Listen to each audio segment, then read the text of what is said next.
No. Okay, here we go. So on this paper here, Shabbos and the conversion candidate. Before you ask your question, let me just read Interesting this. topic. Yeah, it's something that, as I said last time, both Jewish people and non-Jewish people. You're right, The actually. non-Jewish people don't need to know it so much, but the students that are in the conversion process, it's good if they also know this, because a lot of times you're going to be asked to do work. So, but let's read this. Laws of the Shabbos from the prophets. We pretty much almost finished that last time. Well, you already want to ask your question? No. I wanted to say that I'm really grateful and happy that you did this topic, because I'm really disappointed and upset about how people have been treated, some of the conversion candidates, with like treating them as slaves and like doing Shabbat and stuff like this. Yes. Okay. Well, we used to have Not slaves. slaves, but like Jewish just people used to have asking in a very slaves, good way to do stuff, and there's like what we saw, the daver davar, right? you know, it was also like It says in Yeshua we're not allowed to speak the way we usually speak. And one of the things that they learn here is that even if it's your slave and he has to do everything you tell him, right? Otherwise you could punish him. That you cannot ask him to do things for you on Shabbos, right? That's because anything you yourself can't do, you can't ask for a non-Jewish person to do it. Yeah. But on the other hand, let's look what it says here in this paper. As a sign of Hashem's covenant, right? The bris. Bris is like a cementing a relationship that's like forever between people. Hashem with Israel.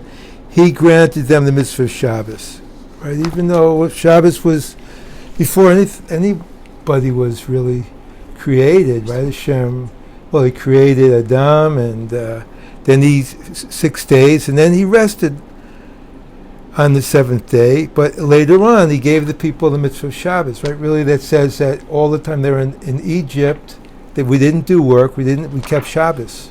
That was one of the things that we knew from way back, that we have to keep Shabbos, and that was one of the things, according to the Midrash. Moshe Rabbeinu had gone to Paro and said, I have an idea for you. You want the people to work, to build the pyramids, but it's really hard with they don't get like their Shabbos rest. And Paro agreed to it, so they weren't really working on Shabbos. It's like pre-everything? Yeah, but then later on we got the mitzvah, like we came to Mount Sinai, then we were given the mitzvah to keep Shabbos. I have a question on what you said previously already, because you said specifically that a Jewish person cannot ask a non-Jewish person to perform. All right, we're going to job. see. Let's get into So that. if someone is a conversion candidate, but somehow they think that they're more Jewish than someone else, can they ask a conversion candidate to do something for them? All right, well, let's wait on that question. We're going to get to that. That's not a halacha question. That's just like It's like this is like if no, but I'm saying if you don't have the standard of a I Jew. want to know this enough. No, can you no? But I'm saying if All right, you're we're- not considered a Jew, then halacha is not. Hold that question, and when we get to that, just another few minutes, you could ask it again. In any case, so that's like a special gift that Hashem, He started it way back at the beginning, right? Says 6 days He worked. Seventh day, there was only one thing lacking. That was the opportunity to just sit back and enjoy everything that Hashem did, right? Hashem's not just a busybody, just works all the time. He also wants to enjoy the creation that He made. So he stops creating and just lets everything to exist without doing anything more.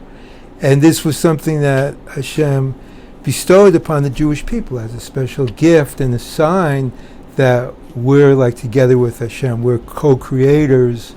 We're sharing together in the creation and also in the Shabbos together with Hashem. However, for everyone else, a different law has been in effect since the time of Noah, right? So all those people who are conversion candidates and say, well, I'm going to be more Jewish than the Jewish people, I'm going to be really rest on Shabbos. But look what it says in Parshas Noach. Hashem promised, Yom v'layla lo yishbosu. Day and night will never cease, like from the word Shabbos, like it won't stop.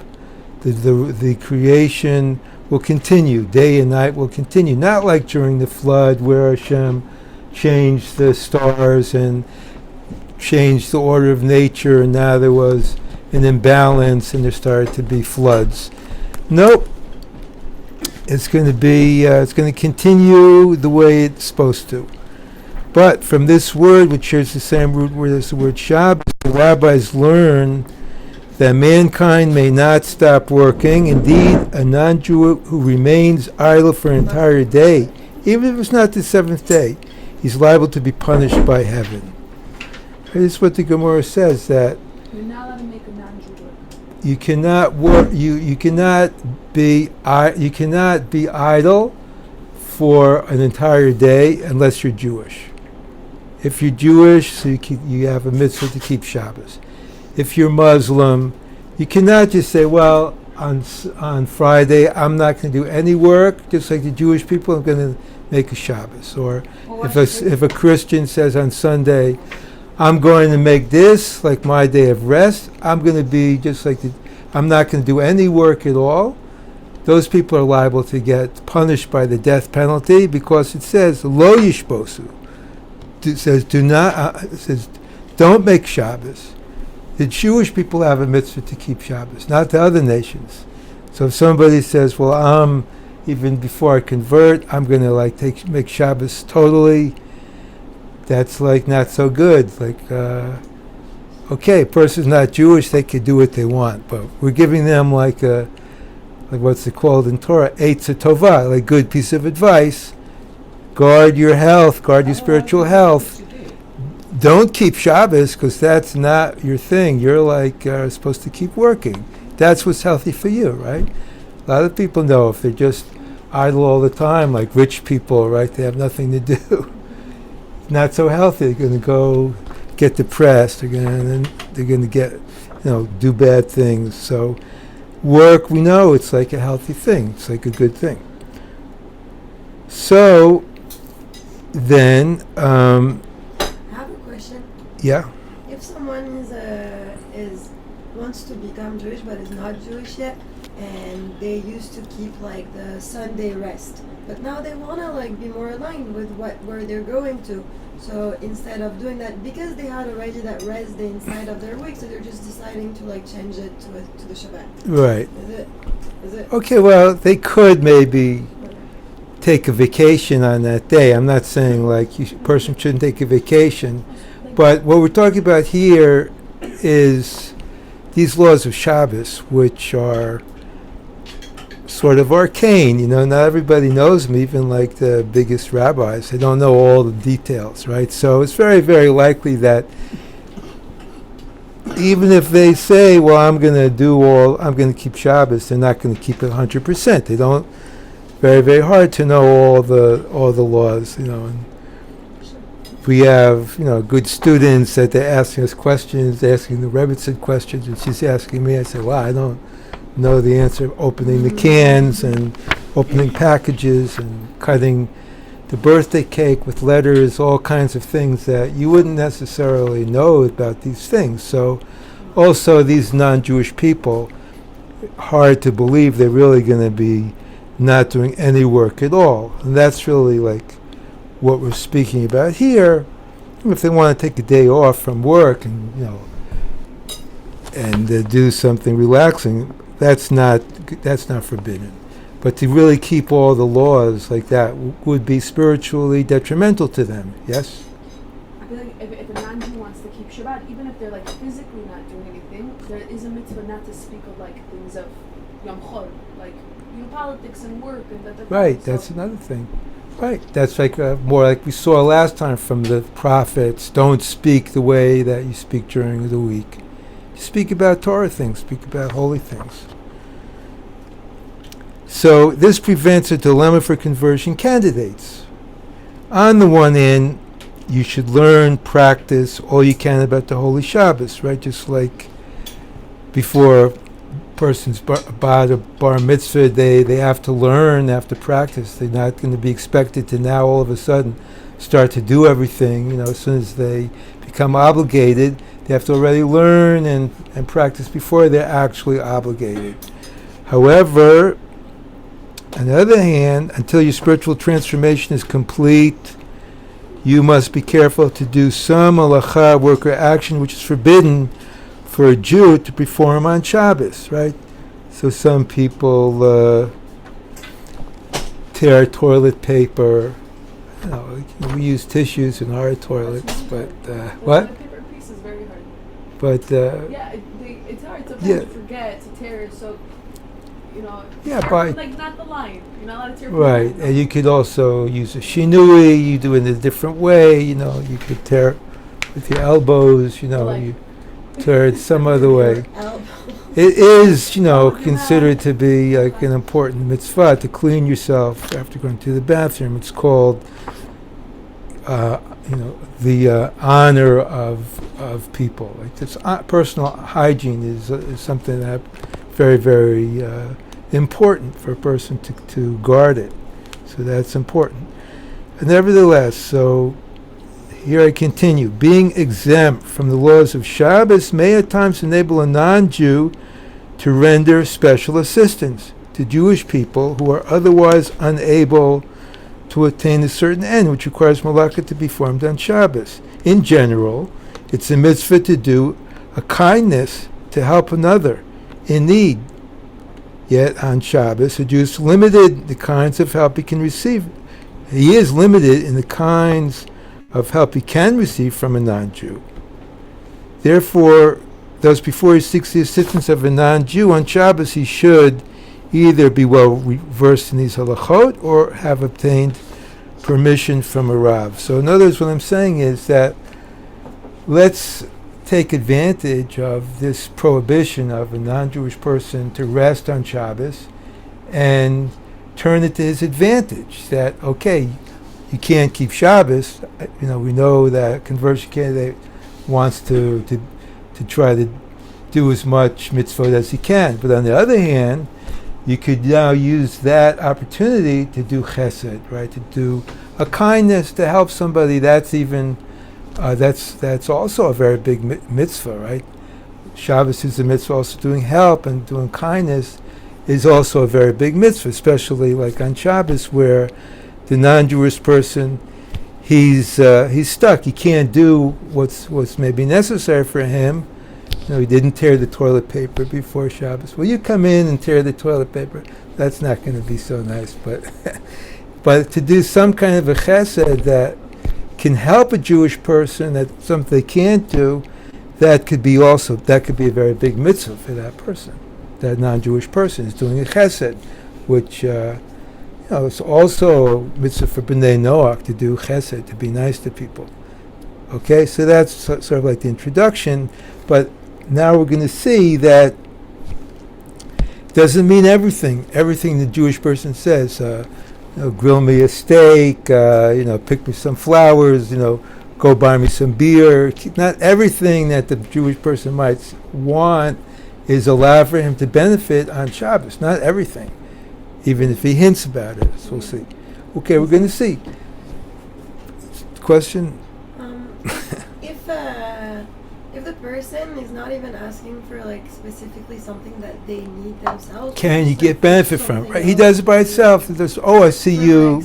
I see you. Oh, there's this thing. I see. You ran out of beer. Let me go buy you some. Yes. A few years ago on Pesach in New York, the refrigerator in my house, Pesach Shabbos, was on. The light turned on. The tape got off. So I saw this woman walking by, and I said, "Hey, you want to eat pie? Can you help us out?" I don't know. I'm like, "Hey, something. I don't know what. I didn't know how to approach it. So I was like, kind of like me. I'm Jewish, and I'm like that. And she's like, "Oh, I've done this before." So she's like, "What do you need?" So I was like, it's really hard for me to open the refrigerator. You open the refrigerator and it's too bright, I don't know. I gave her bamba and I'm like, "You want to taste matzah?" I give her matzah, I don't know how do you approach when I am in the place. Okay, so there's two things here. Number one is, can you ask the person to do something to help you? This second question is, if the person does it by them. The second question is, what kind of things can you ask? What can you have them do? What can you benefit from? Are you allowed to benefit from anything? So that's what I say. Not everything can you get assistance from. Not everything can you ask them to do. So you either have to know the halachot or ask a rabbi before you go to the non-Jewish person. And even before the conversion candidate does the thing, turn on the light, better know if the Jewish person is allowed to get benefit from that. Maybe you're doing you're doing a sin for that Jewish person. Can we turn down the heat a little bit? It's getting to be like. Either we plug it in or out. It's not working when we. I okay. think, right? Sephora fixed it yesterday. But if you know where the remote is, they say. All right. So We can open the windows. We can open a little window.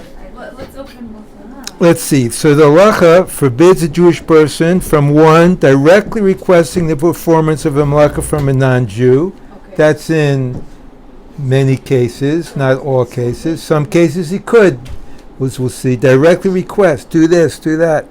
Some cases he could, but usually not allowed to ask him directly. And two, cannot derive direct benefit from halacha, right? That's forbidden work. That's done for him by a non-Jew, even if he didn't request it. Right? Like you can't, like even though he's my slave and he does everything I say, you can't tell him, this, you have to prune the tree. You can't tell him to get benefit from what work that he does. However, if the non-Jew does some malacha for his own benefit, like this is what I think you were saying, open the refrigerator so that you can get food for yourself. But is she allowed to can I say oh, it's so bright? Okay, we'll see about that, what you could say. So then the Jew's allowed to benefit from it as well. So this is the first principle, that the non-Jewish person is coming in, he turns on the light because he wants light, he wants to read.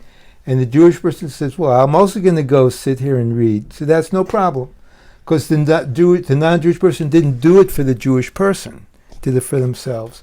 And the Jewish person is just like tramping a ride on that, and also getting benefit from it. Like I mentioned about, the non-Jewish person is going through the electric doors, and the Jewish person is going to go in behind him or her to...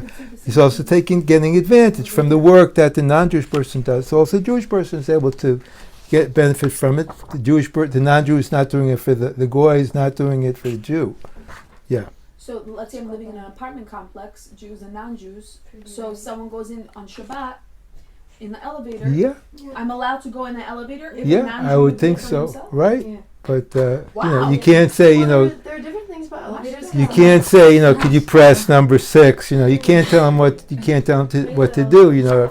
Hope maybe will. Wait, I've heard something about elevators, which is that like modern day elevators, they have like a weight sensor. Yeah, that I mentioned last time. Right, they could, or even the Shabbos elevators, unless they're more advanced, could affect some of the way it works. Any case, though. I have a question.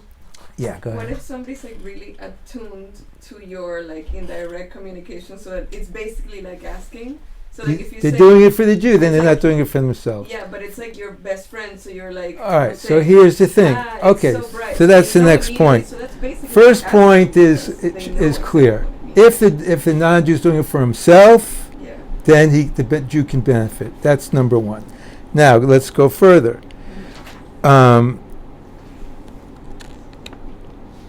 However, if the non-Jew does some halacha, an example of this would be a dark room. Mention that.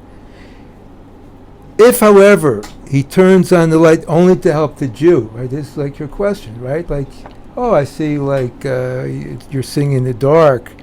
Without his requiring the light for himself, the goy doesn't need any light. He's just doing it to help his friend. The Jew would be prohibited from benefiting from the light. He has to go out. get benefit from something that the non-Jewish person did to help him. He's not allowed to. Anything that the Jewish person can't do himself, he can't get benefit. He can't let the non-Jewish person do that for him, Even without asking? even without asking. Wait, anything? Can you repeat that sentence, please? Only direct benefit. Let's put it more specifically. Direct benefit that a non-Jewish person offers, oh, let me do this for you, and the Jewish person didn't ask for it, doesn't matter. Cannot benefit, cannot get benefit for it. But what do you do if Okay, but wait a minute. I'm making it very specific. Direct benefit. Now let's go further here. There's some things you could do. Some things you can benefit from, some things you can't. And let's go into now some of the details here. Only direct and substantial benefit is forbidden. Only that kind of thing. If it's and however, turning the light or fire off, not considered direct benefit. That's not really.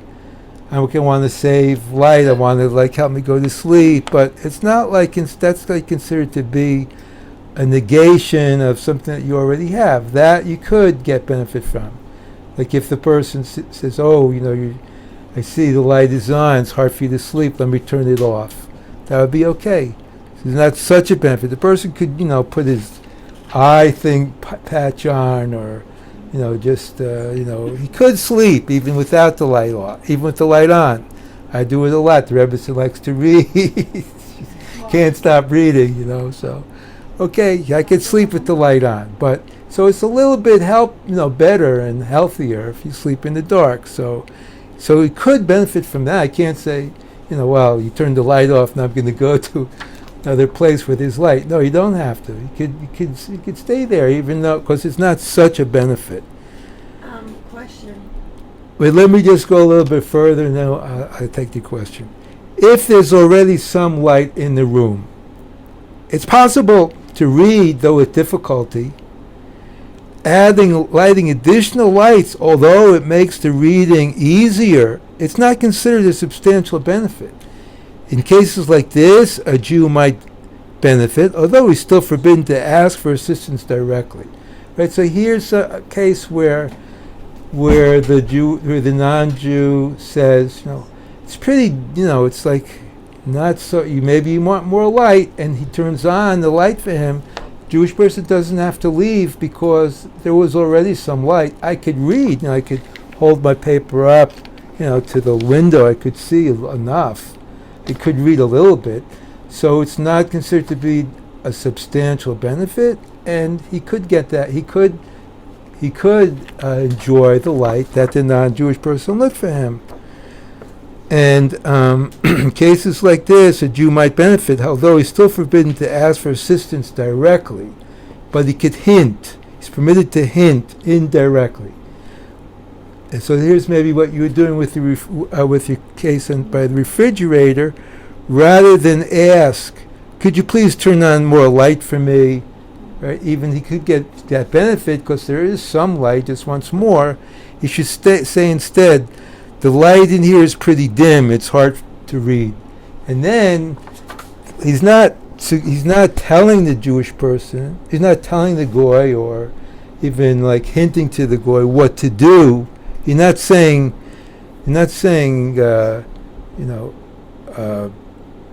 maybe you could, you're not saying,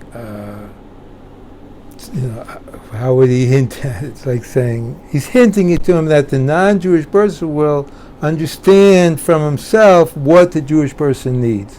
It's pretty dim, it's hard for me to read. Oh, let me turn on the light for you.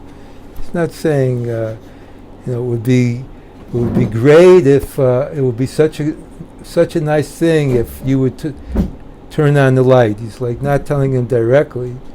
He's just it's like hinting to him. Sometimes the circuit breaker goes off. In the storm happened this past storm. I'm glad it wasn't on Shabbos, the middle of the night.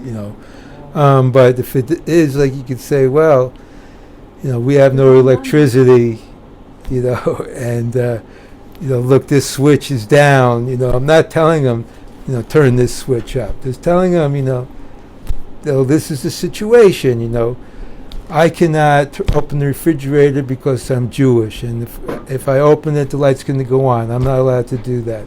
I'm not telling the person what to do. I'm just hinting to them what to do. I'm not saying, it would be great if you turn on the light. It would be great if you to open the refrigerator. That's like hinting to him, but I can't really do it directly. So that's the thing. I'm allowed to hint and not say directly what to do. So he'll understand from himself what I want. But even in that case, you can only do things like turning off the light in the refrigerator. That's not a substantial benefit. I could see, it doesn't, turning it off, it doesn't really help me whether the light is on or off. I could see fine, If the light is on, it's not like so bright I can't see. I could see fine. It's just like making it now possible for me to open the refrigerator. So it's not considered to be a substantial benefit. What about, we have the hot plate, went off. Turn on the hot plate. That could be like more of a substantial benefit. Now you're going to have hot food, But to say, we forgot to turn off the oven, save some money for us, or, we don't like it so hot here. That's not such a substantial benefit. That he could. Turning something off is okay. So, Turning off something is okay. yeah. It's not giving, right, turning off the light, turning off the oven, turning off the hot plate. Those things would be allowed. It's not considered to be like a substantial, positive benefit. For me. Right, for the Jewish person. Is this in all cases? No. There are some cases. There are some exceptions. What? How is that like decided? Like, Who okay, decides for you that? to have hot food, that's pretty beneficial, but for you to save money, Right. that's not. Like, who said? What else? All I can say is, this is what says in the Halacha, that that the rabbis Maybe for sort me, I of- care way more about my hot food than about my money. yeah.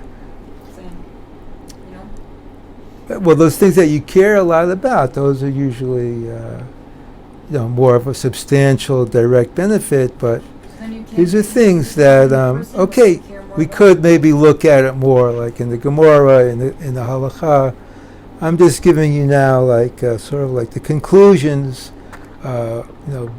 based on these discussions that the rabbis had. What about the person is formulating their benefit? What about that someone is saying this is on, it's gonna be bothering, I want it off, can you turn it off?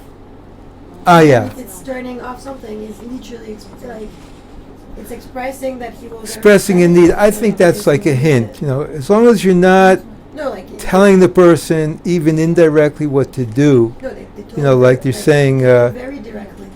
She's saying turn it. I want you to. There's no more direct. I want you to turn off. I want you to look in this electric circuit box and make sure all the switches are going the same direction. That would be too direct. Like you're telling the person to do like a malacha. That's like too direct. To say, wow, it's like I have no electricity. There's something. That's okay. Don't say turn it off. Say, you can't tell the person what to do, but you could suggest, well, it'd be really nice, if there was no light here. For my own needs, I can't. Are you guys listening? Okay, so now I want to just before I'm going to go into some more examples how the Jewish, what cases a person's allowed to get benefit, what time he can't. But there are exceptions where the Jewish person could get direct assistance. He could tell a person directly. What cases are those? So there are also exceptions where there's no prohibition, either requesting or benefiting from halakha done by a non-Jew. These include 1, the need for medical assistance. Right, somebody is sick, call an ambulance. In that case, even a Jewish person, right? If it's something that is a question of life and death, right? The Torah says this is the mitzvah that Hashem gives us. You should live by them. Okay, so if there's some question about maybe the person's not going to live to save a life, then we don't have a mitzvah to keep Shabbos. We have a mitzvah to save the life. Is that how we learn that? Because Hashem says, Yeah, you chai b'em. We'll have another class about that, Midreshet Hashem. But even if there's no danger to life or limb, right? So here's a question where a Jewish person can't really help the person, even to turn on heating or air conditioning where there's great comfort, right? This is something that the rabbis decided. They decided that if a person's going to be really, really cold, not good for your health. You could tell the non-Jewish person, turn on the air conditioning, turn on the heater. It's cold. It's warm, but the person, it's like a little too warm for them, so they ask. A little like, bit turn it not off so for good, everyone. right? Well, if it's like Is that like if the it's whole like house? if it's like it was here, like close to 100 degrees, and for like a couple of days we had that this past August, if you No, I'm remember. talking like now, And it's winter really, time, really, cold. yeah. Then you can't, like, if it's You can't the ask. person could open the window, be okay, But if it's Oh, like really? really, really like a hot, like people get they could. People could get sick, could become like, go to the hospital, they're like, get heat stroke, they like heat exhaustion. Question, like, what if it's really, really hot Not allowed. for a lot of people? Yeah, like the weather is really, really hot and it's all about dangerous. what they're asking. You could say put on the air conditioning, like we're like sweating here, it's not healthy. Right. Well, it's dangerous Open for the window, us. you take off your So then you could. Like those are like considered to be where it's connected to people's not just comfort, not just saying it's like, be a little bit warm, a little bit cooler. We're saying it's like dangerously hot, dangerously cold, then we could ask them, And it's to not do like also something, an light a assumption fire. of the future, right? When light you're a fire, feeling it, it's like, we're like it's like not healthy for us like this.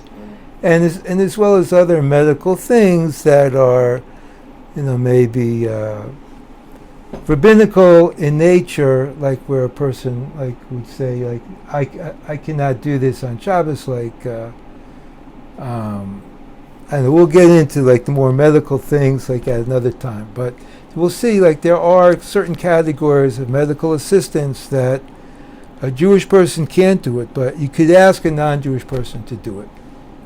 Could you person maybe broke their finger, broke their wrist, could you take them to the hospital? Okay, yeah, that would be okay. You could drive them to the hospital.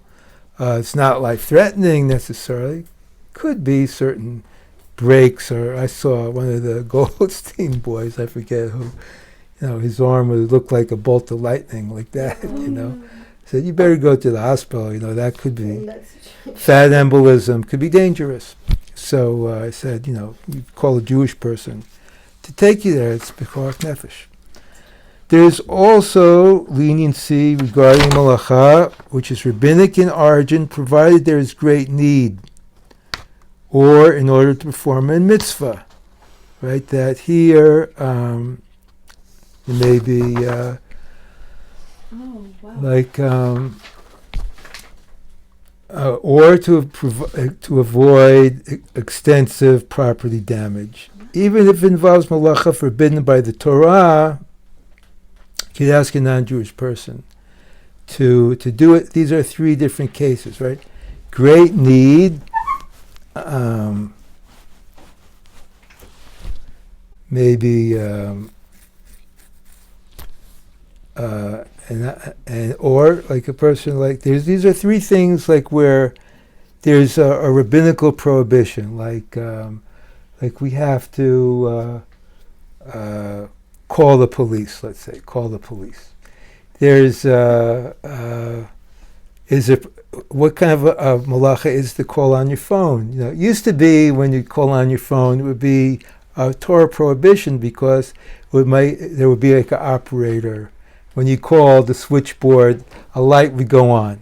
So you're making a light go on when you call that operator, and she has to connect your call to someplace else. Today, it's all digital. It's not like even making any lights go on. Maybe it makes a light go on your phone. That's not really like making a fire. So probably calling today on your phone is like rabbinical prohibition. You're not allowed to do it. The rabbis say don't use your phone because it's like connecting circuits. It's something you don't do on Shabbos. It's It's a rabbinical prohibition, but you could maybe ask, like in this case, like we have like great need. For example, we're like we're like really like afraid. So call the we're not sure. There's like maybe Arab here. Call the police. Could be great need. Could be Pekor Nefesh. We don't know. Could be we need the police here. So that would be okay better to ask a non-Jewish person to do it, unless we're sure that there's a danger. Okay. What about to perform a mitzvah? Okay, so we need to read the Torah in the Beit Knesset. The lights went off. We had a storm. The lights went off. Somebody didn't set the Shabbos clock right, or the clock got messed up. Okay, let's ask the non-Jewish person, could you turn on the light here so we could read the Torah? It's a mitzvah. Also, it's another thing that's like for not just for one person, for the whole community. That's also a example where you're allowed to ask a non-Jewish person to help do something that everybody needs. Like you don't have to hint for it. Like the eruv here broke and nobody could carry the whole. Can you fix the eruv? Go up on. You could ask to help the whole community. To help the whole community. It's not really a mitzvah for them to be able to carry their maybe it's a mitzvah to carry the siddur from one place to another. They don't need it so much, but it's for everybody. It's like there's something for everybody needs. It's not just one person. He could do it, and also to avert a lot of big extensive property damage. Can you lock the gate here? All the animals are escaping.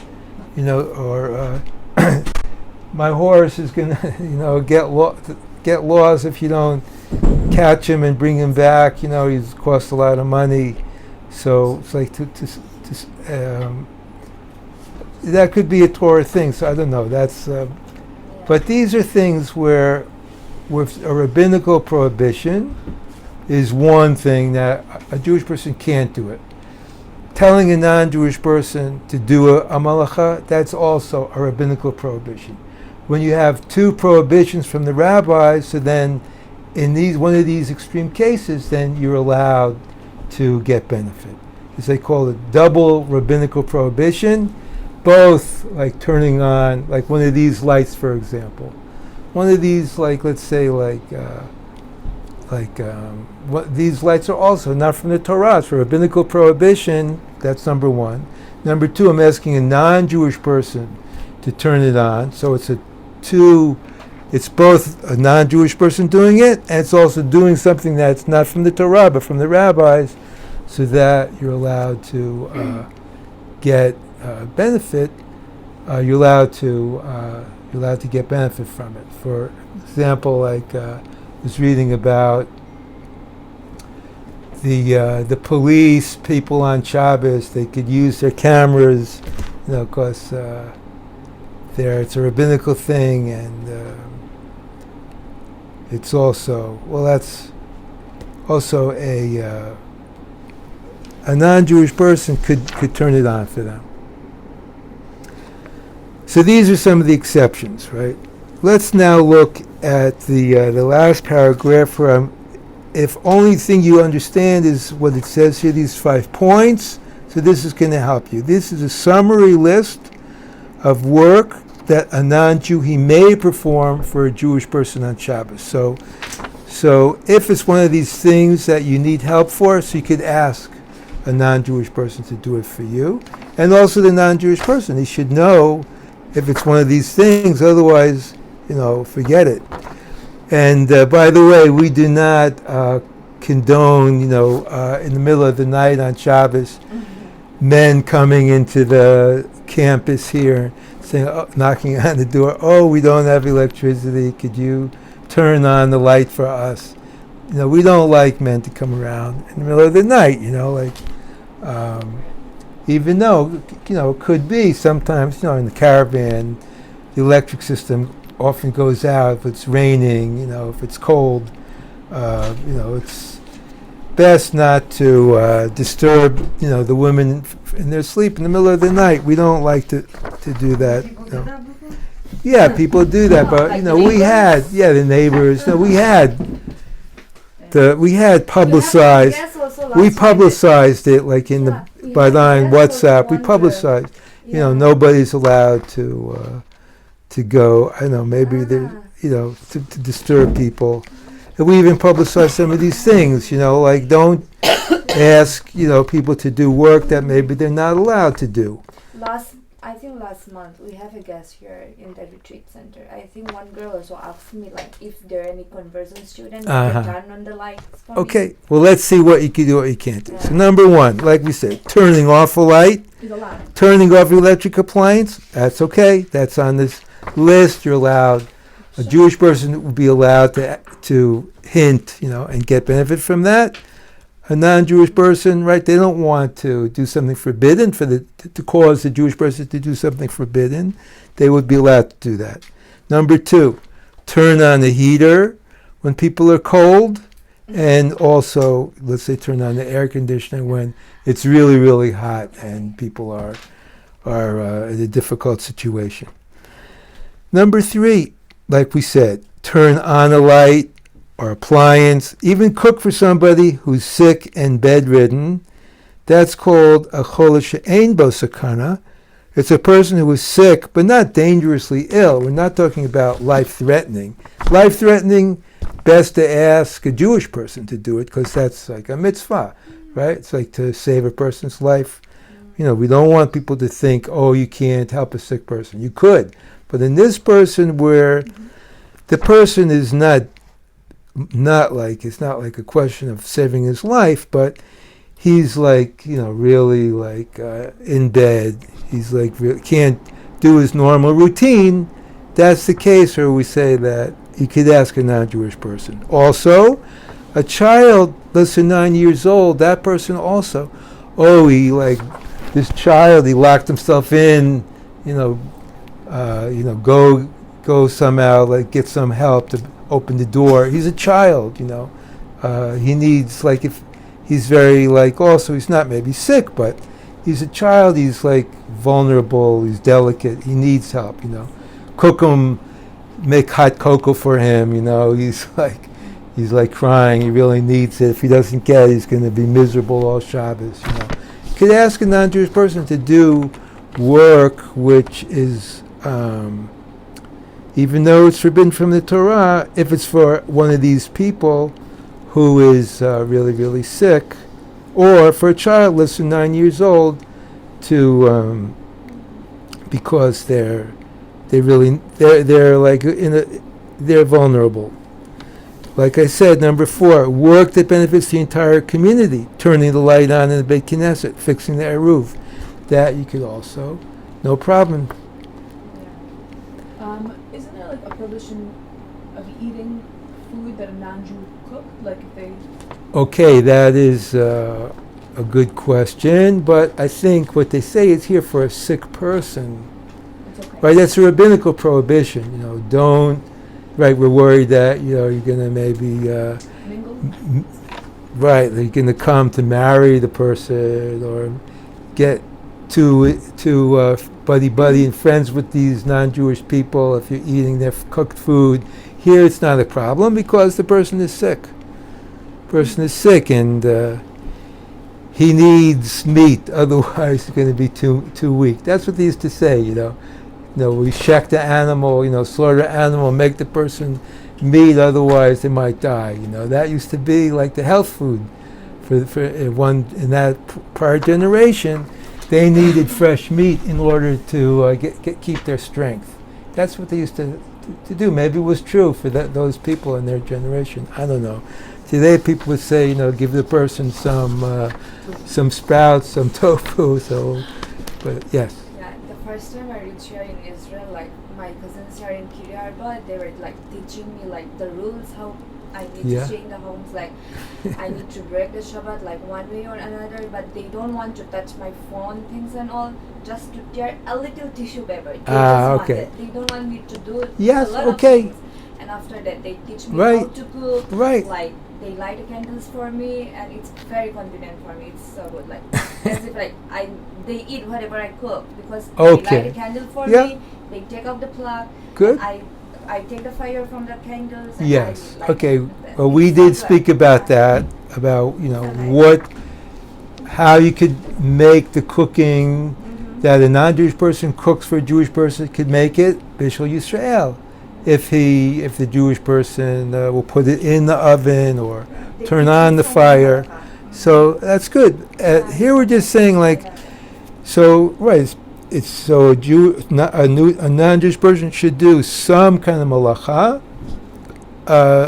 not to keep Shabbos 100%, but there are some times where, like we said, number 5, in the case of possible loss, discomfort, sake of a mitzvah, it's permissible to turn on a light or appliance with a shinui. What is shinui? L'shano, to do it in a different way. Change from the usual way it's done.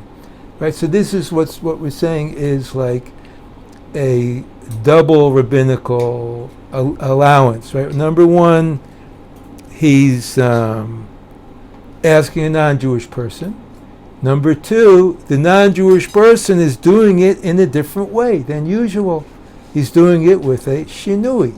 So here, even turning on the light, even substantial benefit, right? How can I thought we said you cannot.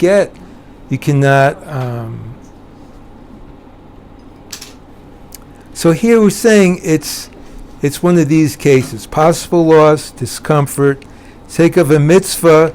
Then you could ask him to do it, but he should do it with a change from the usual way it's done. He could turn on the switch with his elbow, back of his hand. He could plug in a light or an appliance, right? This could be like what we say, it's great need, right? It's not maybe like, it's a great need for the person to have hot food on Shabbos, right? People need to have, it's a mitzvah. It's also a mitzvah for them to have Oneg Shabbos, to eat a good meal, a hot meal on Shabbos. So he could ask a non-Jewish person to do this, but they should do it in a different way, right? To do it with a shinui, like plug it in with the other hand, with the pushing in the plug with the elbow, something like that. So they're plugging in the refrigerator, air conditioner.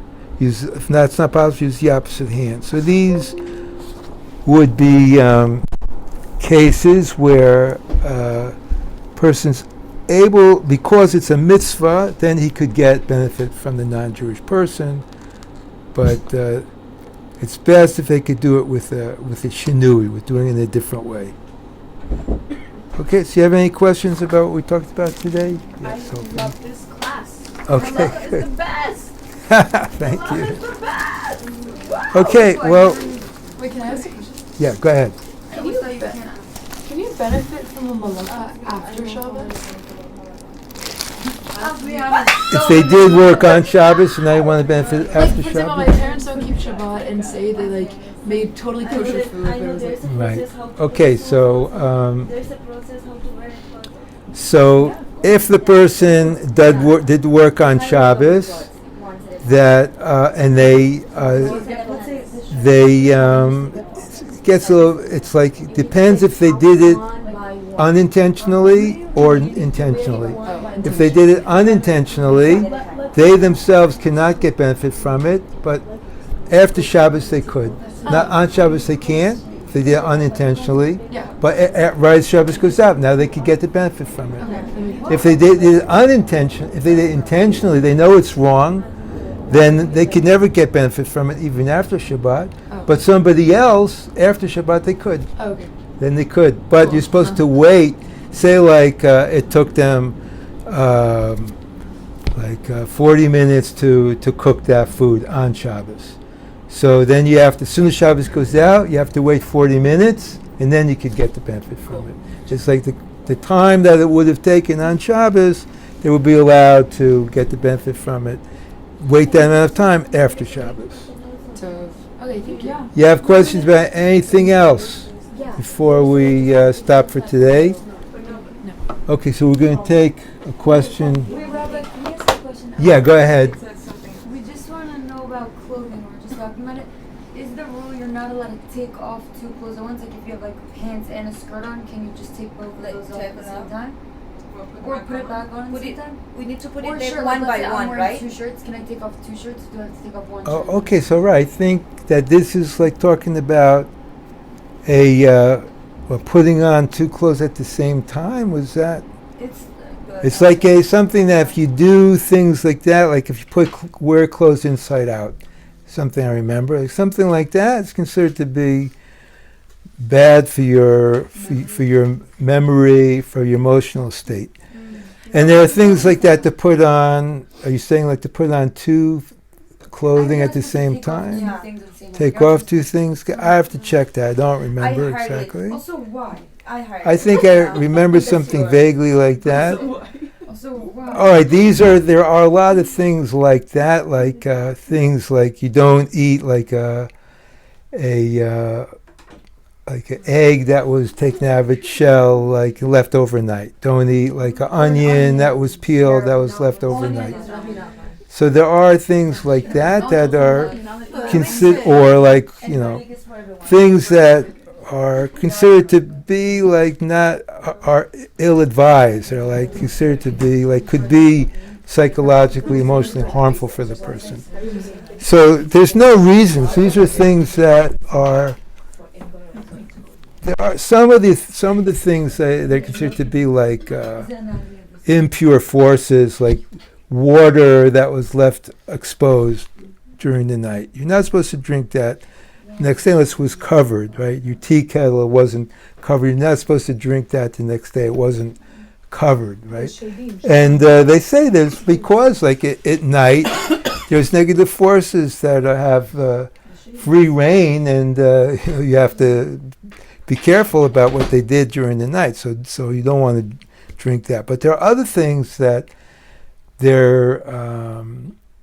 they sound like superstition, and we're not allowed to do things that are to anything superstitious, like black cat crossed your path, or don't go under the ladder, or things like that the Goyim believe. We're not allowed to listen to those things, but there are some things that the Jewish sages, as Gemara says, be careful about this. So we don't know. 2 clothes at the same time. Don't sleep on top of your clothing, like if you have like Really? If like I don't do my laundry, I can't like sleep. no, I'm like, or even sleeping in your clothing. You're supposed to put on pajamas, a nightgown. Yeah. That's like also there are a lot of things. Why? There's not like a lot of the things are a lot of the things that they have like some either negativity or demons, or also yes, Jewish people, we believe in demons, that they there are like okay, less today than they used to be, but that these things are brought down in Halacha, and okay, maybe we'll have a class to talk about that another Let's talk time. about demons. Can we talk about demons? Let's talk about it. Demons Israel. You're allowed to. We didn't have ghosts in Israel, right? You're allowed to what? Ghosts. Ghosts, yeah. We didn't have that much in Israel. I think so. Wait, ghosts? In India, there's so course many there's ghosts. Where? No, I'm asking, India. I'm asking In what she's India. saying. Yeah. There's They so say in Israel. In Israel, I think nobody really talks. Like in- if we tell the children, they about say it, they're they- like, what is that? In Israel, there is No, I like a thought you were saying holiness. There's a holiness in Israel that protects us from a lot of these negative forces. There's a holiness here. And also, there's less than there used to be because of the tikkun, the rectification that's been done through the centuries, Jewish people keeping Torah, learning Torah. There's much less of that today. Yes, But they say that there still is, like in Egypt, they had witchcraft, right? Ask these witches, these sorcerers, they can do the same things. They could, that they still maybe some people that know that kind of stuff today, they could still do bad things. So Also, be careful about that. can I ask another? Yeah. What do Jews believe about hand reading and like doing the things like reading Yeah. how many babies Like- you have? Yeah, that's true. Just wondering. Yeah. It's true, he's saying. The Zohar, It's true, right? the Zohar says, the Zohar says by Moshe Rabbeinu, pick for yourself people that are going to be good leaders. Right, so I know And there the Zohar says, there's like, not just the hand, from the face, The hands. the face, you could see certain character Okay, so let's traits. say I take a ring and a necklace and I go like this, do do do do do, and then how many babies I'll have with their. No, that's something else. That's Says everything. It like comes from the palm. that's the pendulum. But you can't do. But Pendulum. you're not allowed to predict the future in Judaism. Predict the future, no, but like to understand my like inner Yeah, it's desire, you could use a pendulum for yeah, that. it comes from the hand. It's gonna tell me how many kids I have and what gender. Yeah. No, what kid, how many kids? No, that could be like also the stars, horoscope, astrology. Astrology could be true for certain character traits, but not to predict, what's going to be the next day, what's going to be in the future. That we're not allowed to So you predict the can't do how many future. babies. Not for the future, but you could say, When you But you could say, he's you still saying, he's still saying. could, but there are, Future, it's like all right, It's not really the future the of like. potential of Yeah, the it comes from the future. hand, from the palm on there, like. If it's Like like we're not saying There are this maybe. is gonna happen. We're saying Yeah. like, this is what It this can is what happen. This is what is read. This is what we all right, Yeah. we'll need like maybe a longer class for, maybe need a longer class We're not telling you. for these kinds of things. I don't know what you call it. All right, we'll continue with something next time. I don't know yet what's going to be.